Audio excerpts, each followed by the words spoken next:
What's the buzz? This is Zeta Beetle, and welcome back to TGIF. In this episode, I help Bushranger with his rather odd mission to become an alien parent and maybe bring about the end of a war through diplomacy, but we'll see how that goes. Alrighty, so in this clip I'm going to be going for damage from above.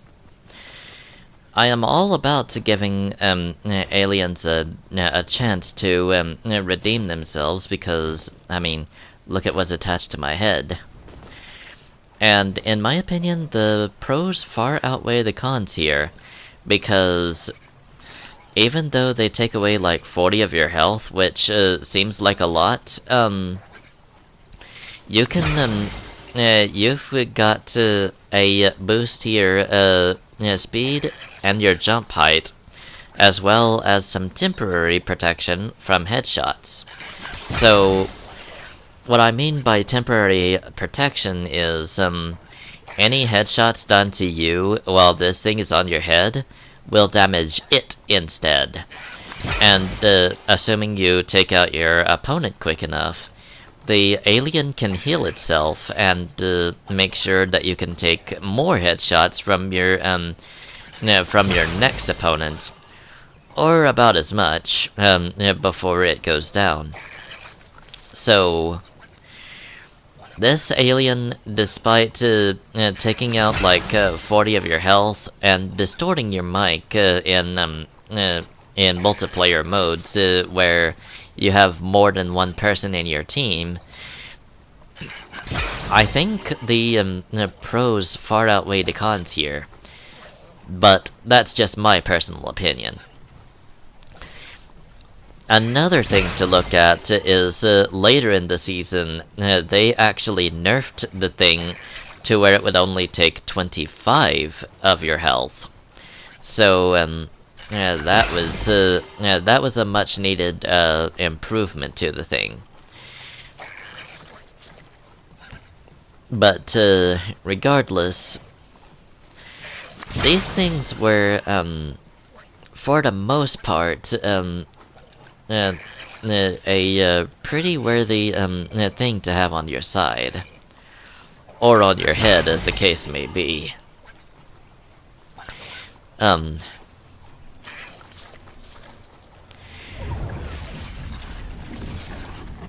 So there is one thing that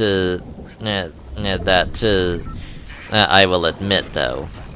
If you have this thing on your head and you're taking damage from the storm, you will not gain any shields in the storm. So once I realize that, I make my move to go into the eye, and I start to looking for more challenge opportunities, or more opponents, whichever comes first.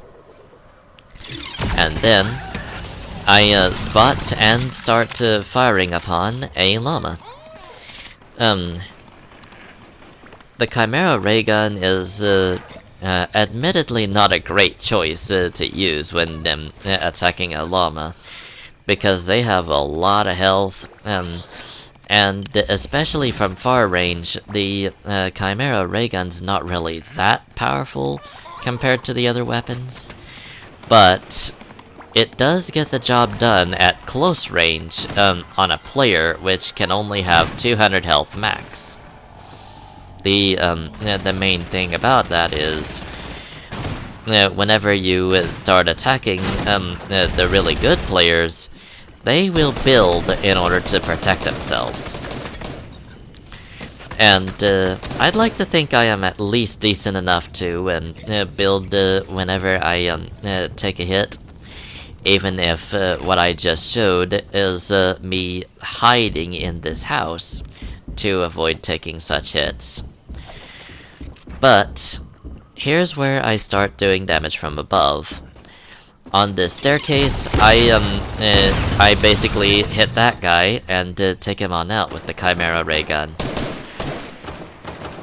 There's not really that much room to build here, so my the position in this building was rather advantageous compared to theirs, because they just couldn't really do anything about that.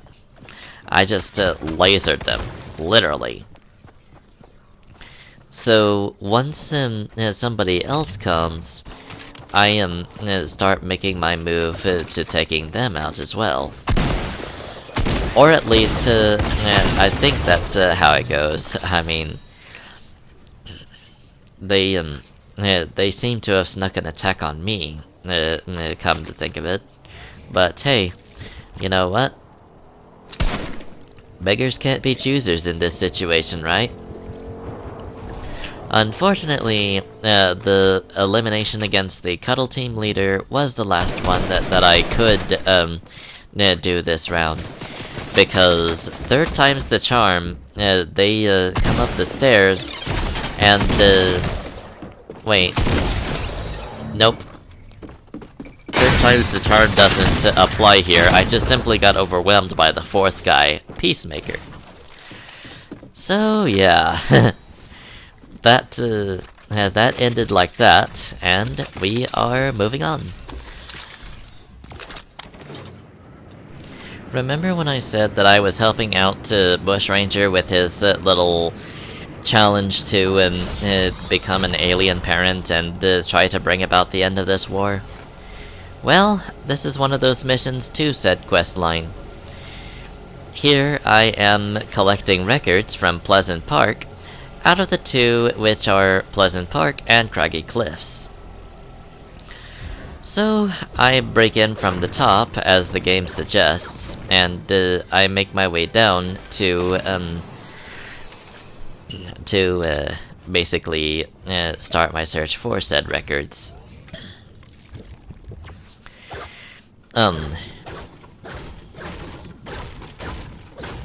I searched this house pretty thoroughly, but I don't really find anything in it. But my second house in the search does give me 1 out of the 2 that I need. So that's good, at least. The reason I'm sneaking around like this is because I want to keep a low profile because I'm not that great at the game. Like, I can eliminate people sometimes, but overall my general record is I die pretty soon afterwards. Although there have been some shining moments where I did manage to take out more than a couple before somebody finally took me down. Last round was one of those rounds, because I managed to... Well, I say that, but I still managed to take down only 3 before I got taken down myself.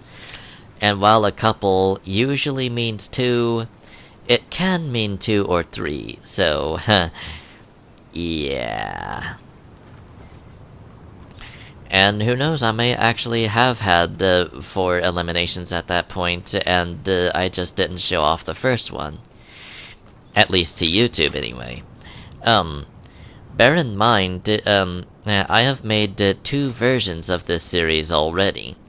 One for YouTube and one for my practice DVDs. And I'm still going to be working on the remainder of the practice DVD for this.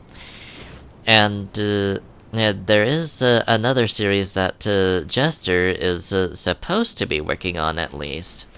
Where his practice DVD is going to be pretty well finished, but after a certain point, which I'm planning on being taking place in Minecraft, I'm going to pretty well halt production on the DVDs altogether, aside from vacation videos, and just start working on YouTube strictly.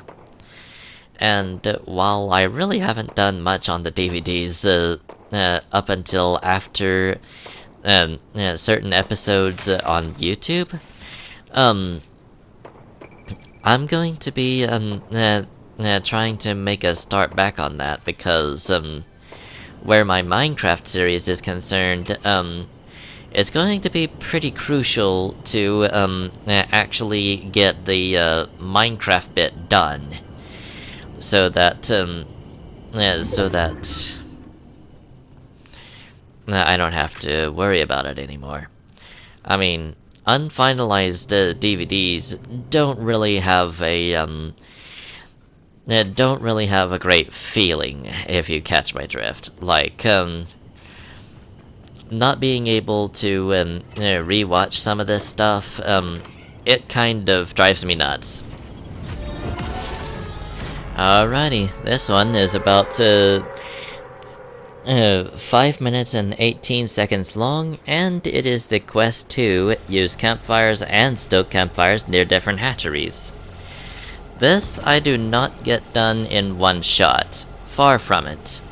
As a matter of fact, I have a good deal of trouble with this one, and the reason why will become evident in the last two challenge getting clips of this episode. You'll see what I mean by, at that point. There is something past this one where I managed to place top 10, but that's pretty much all I get done in that one specifically. So, the stoke campfires near different hatcheries was one quest that actually caused me a good bit of trouble. So,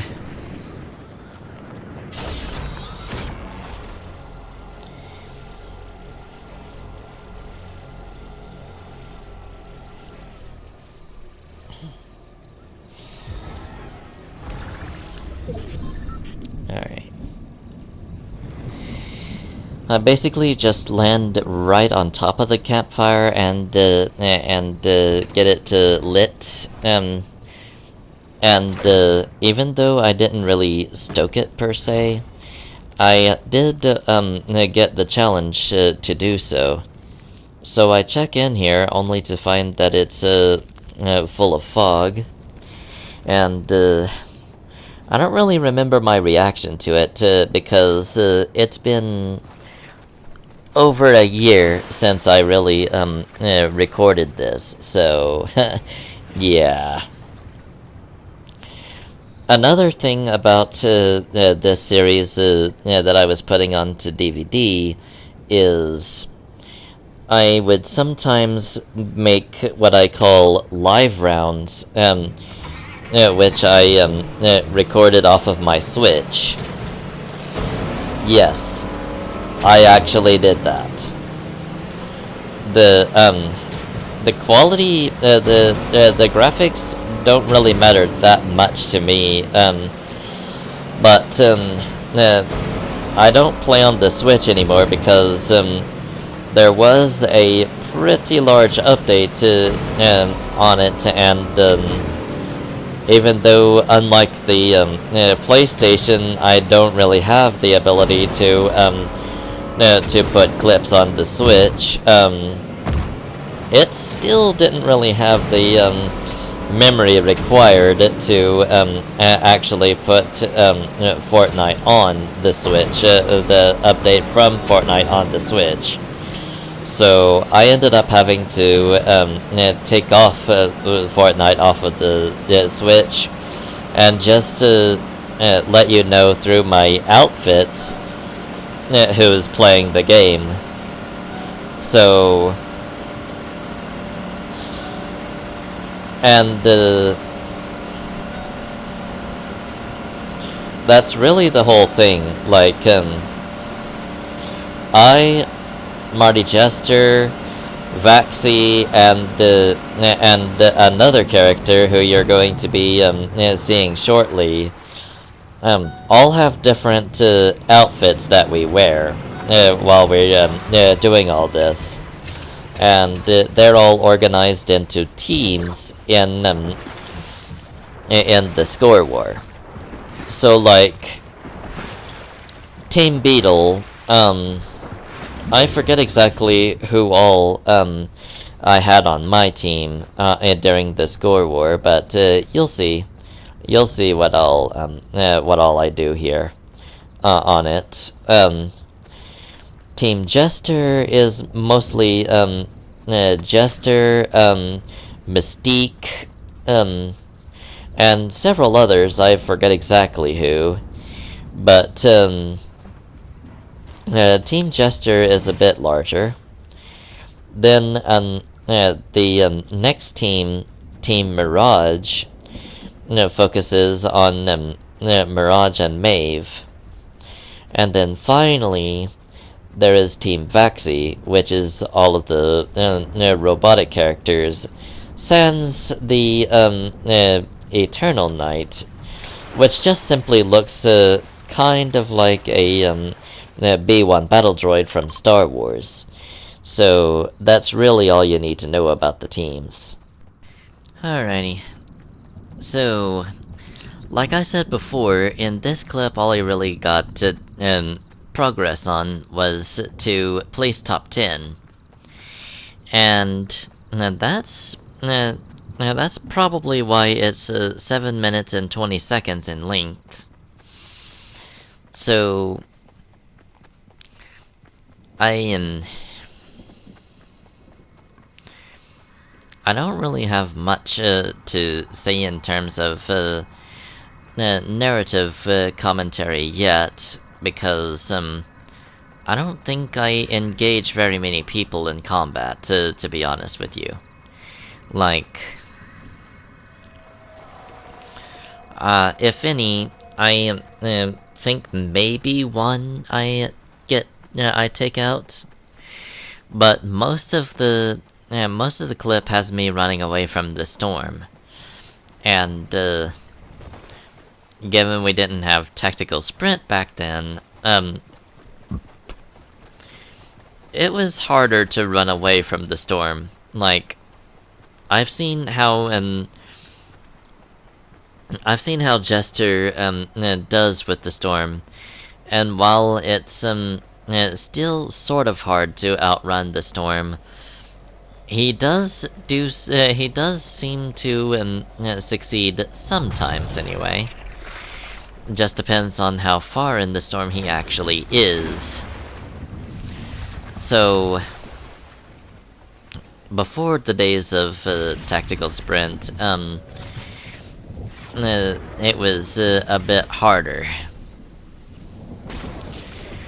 So, I go under one of the steel bridges. I think it's purple, but I have a really small screen to look at, so if I get it wrong, my text overlay will probably pop up and say, "Nope, that is so and such color." Like I sometimes look back on these and actually correct myself with the text and speech overlay, so you've probably seen that at some point. And there was a point where I used the sticker overlay to show you exactly where the where something that I had missed was. So that's definitely how skilled I am at editing these. I pretty much camp in this gas station because there's a lot of fighting going on around here. And I don't particularly like the idea of getting taken out if I can help it. So I just camp right here and wait for the gunfire to die down, or for the storm to start moving again. Unfortunately, the thing that happens first is the storm moving again. So, yeah, I end up having to run away from the storm.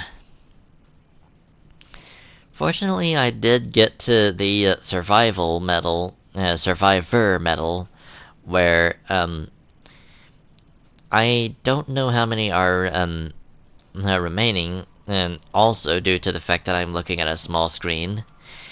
So, if you could possibly help out text and sticker overlay, that would be very, very, very appreciated.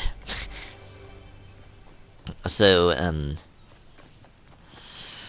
since I'm running away from the storm here, I'm gonna go and get into the drop shop, because I don't really have anything in terms of short range weapons like a pistol or a shotgun or an SMG. So I'm really only a mid-range combatant here, and while that is kind of my specialty, I would like to call myself a short to mid-range specialist when it comes to this game. So another thing I grab is a medkit, because you would be stupid not to. I mean, as limited as its effectiveness is in the storm, it's better than having nothing. And if you need a full patch up, it's really the only thing that's in the game at this point that you can get a full patch up with. So once I find out that somebody's right nearby, I go on ahead and apply my medkit and then continue on my way, because storm and bullets do not mix when it comes to players, because two things attacking you at the same time usually will end up in your death. Just ask Jester, who managed a double snipe during the last season of Fortnite Follies. He has really come a long way, because ever since his first win in Chapter 1, Season 7, he's definitely had a pretty large losing streak up until Chapter 2. And then he's pretty much won in pretty much every single season, and the same could be said about Chapter 3. So, I'm pretty impressed with how far he's come. Maybe I've come that far as well, who knows? But, as it stands right now, this is the end of the clip. This is really nothing special, as I've already completed the challenge that this is notable for. Yup, let's thank the bus driver.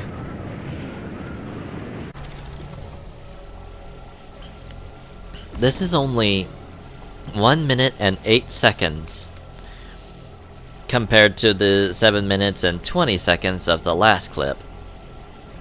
And why? You're about to find out. So, I was coming here to stoke campfires near the hatchery, but this guy beat me to it, and to a weapon. So, honestly speaking, I was forced to run away from him until I grabbed the SMG. Unfortunately, I should have kept running, because he managed to nail me with that pistol. So yeah, the only thing I ever got done here was thank the bus driver. Who knew? This one, however, I did a little bit more better with, but only a little. And the only thing I really did better with was the amount of time that I stayed alive. 1 minute and 22 seconds. So, to put that in perspective,